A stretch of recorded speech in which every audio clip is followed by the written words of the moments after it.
How many times have you heard someone say you can't do this, you can't do that, and it's never been done before?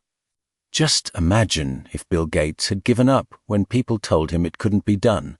I hear this all the time. And honestly, I love it when someone says that no one has ever done something before, because when I do it, that means I am the very first person to do it. I told my family I wanted to be a bodybuilding champion. Now, you can imagine how that went over in my home in Austria. My parents could not believe it.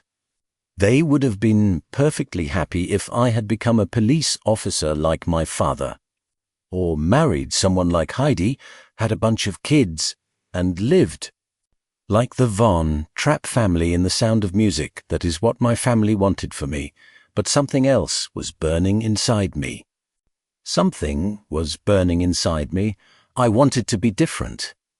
I was determined to stand out. I was driven to think big and dream big. Everyone else thought I was crazy. My friends said, if you want to be a champion in a sport, why don't you become a bicycle champion, a skiing champion, or a soccer champion? Those are the Austrian sports, but I did not care.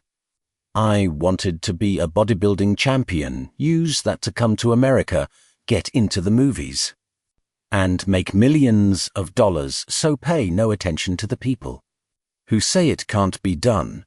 After I finished my bodybuilding career, I wanted to get into acting and become a star in movies.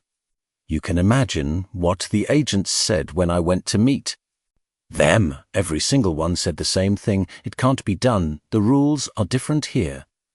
They said, look at your body. You have this huge, bulky body that is way too big, that does not fit in the movies. You don't understand. That was 20 years ago, the Hercules movies.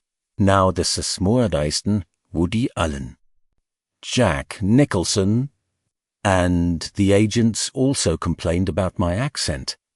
They said, no one has ever become a star with an accent like that, especially not a German accent.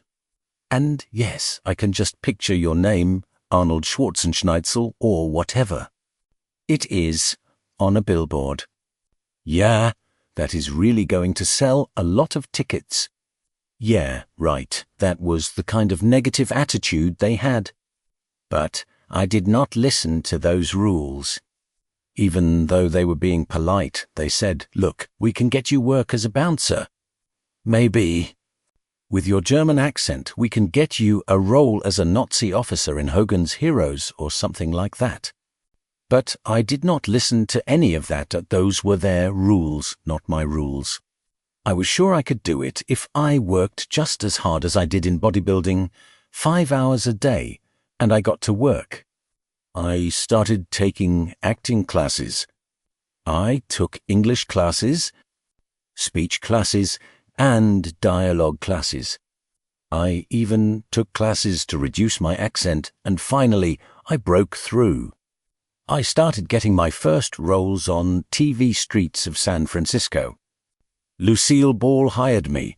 I made Pumping Iron and Stay Hungry. Then I got my big break in Conan the Barbarian. The director said if we did not have Schwarzenegger, we would have to build one. Now, think about that. And then, when I did Terminator, I'll be back became one of the most famous lines in movie history, all because of my crazy accent. Now, think about it. The very things the agents said would hurt me and make it impossible to get a job, my accent, my body, everything, suddenly became my greatest strengths. So it just goes to show you, never listen to anyone who says you can't do something. And you have to work your way up, run for something smaller first. I mean, it was the same thing when I ran for governor, the same lines, that you have to work your way up, that it can't be done. And then I ran for governor, and the rest is history. They said you have to start small first as a mayor, then as an assemblyman, then as a lieutenant governor, and finally as a governor. They said that is how a political career works. I said, I am not interested in a political career. I want to be a public servant. I want to fix California's problems and bring people together, all the different parties together. So I decided to run. I did not pay attention to the rules. I made it, and the rest is history. People ask me all the time, what is the secret to success? So many young people are getting so much advice from their parents, their teachers, and everyone around them. But the most important thing is that you have to dig deep down, really deep down, and ask yourself, who do you want to be? Not what, but who, and I am not talking about what your parents and teachers want you to be. I am talking about you. I am talking about figuring out for yourself what makes you happy, no matter how crazy it may sound to other people. I spent a lot of time alone so I could figure out and listen to what was inside my heart and inside my head. Something was burning inside me. I wanted to be different. I was determined to stand out. I was driven to think big and dream big. I always wanted to give everything I had. I always wanted to be number one. I took my career very seriously, and that drive always paid off for me. That commitment always paid off for me. I did not just want to be a bodybuilding champion. I wanted to be the greatest bodybuilder of all time. The same went for movies. I did not just want to be a movie star. I wanted to be a great movie star, the highest paid movie star, with my name at the very top of the movie poster. How many times have you heard that you can't do this and you can't do that and it's never been done before? I hear this all the time. I was told that to my face. You are nothing but a big muscle. You can't act. You have no future, and your accent is laughable. And it just goes to show you, so much for it can't be done. This is why I tell you, anything and everything can be done if you can picture it clearly and if you believe in yourself. You are going to find people who say it can't be done at every turn you make. Do not listen to them.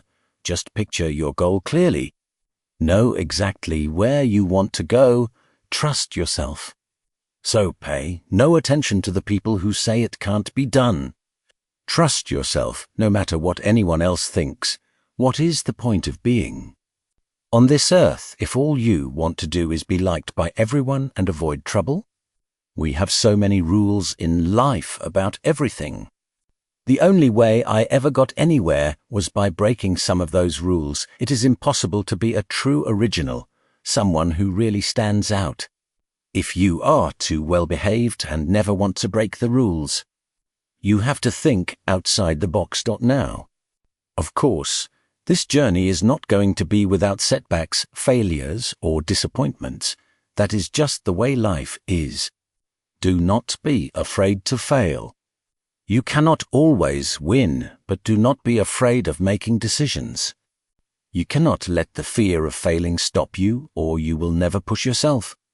You keep pushing because you believe in yourself and in your vision, and you know it is the right thing to do. And success will come.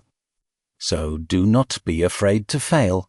I always believed in leaving no stone unturned. That is what makes you a champion. But when you are out there partying and goofing around, someone else is working hard at the very same time. Someone is getting smarter, and someone is winning. You never want to lose because you did not work hard enough. But if you want to win, there is absolutely no way around hard work. No pain, no gain. Whatever path you take in life, you must always find time to give something back to your community, to your state, or to your country. Tear down that mirror. Tear down that mirror that makes you always look at yourself, and you will be able to look beyond that mirror and see the millions of people who need your help. Reaching out and helping people will bring you more satisfaction than anything else you have ever done. Trust yourself. Break some rules. Do not be afraid to fail. Ignore the naysayers. work like crazy and give something back. I remember my mother-in-law, Eunice Kennedy Shriver. When she started the Special Olympics in 1968, people said it would not work. Experts, the doctors who worked with people with mental disabilities, said it can't be done. You cannot bring people out of their care homes. You cannot make them take part in sports like jumping, swimming, and running. They will hurt themselves, they will hurt each other, they will drown in the pool. Now, 40 years later, the Special Olympics is one of the greatest in 164 countries, dedicated to people with mental disabilities and those who are intellectually challenged. And she did not take no for an answer, and the same is true when you look at Barack Obama. Just imagine if he had listened. If he had listened to the naysayers, he would have never run for president. People said he could not get elected, that he could not beat Hillary Clinton, that he would never win the general election. But he followed his own heart. He did not listen to the "you can't," and he changed the course of American history. So over and over, you see the same thing. If I had listened to the naysayers, I would still be in the Austrian Alps yodeling. I would never have come to America. I would have never met my wonderful wife, Maria Shriver. I would have never had my 4 wonderful kids. I would have never done Terminator. And I would not be standing here in front of you today as governor of the greatest state of the greatest country in the world. So I never listen to "you can't." I always listen to myself and say, yes, you can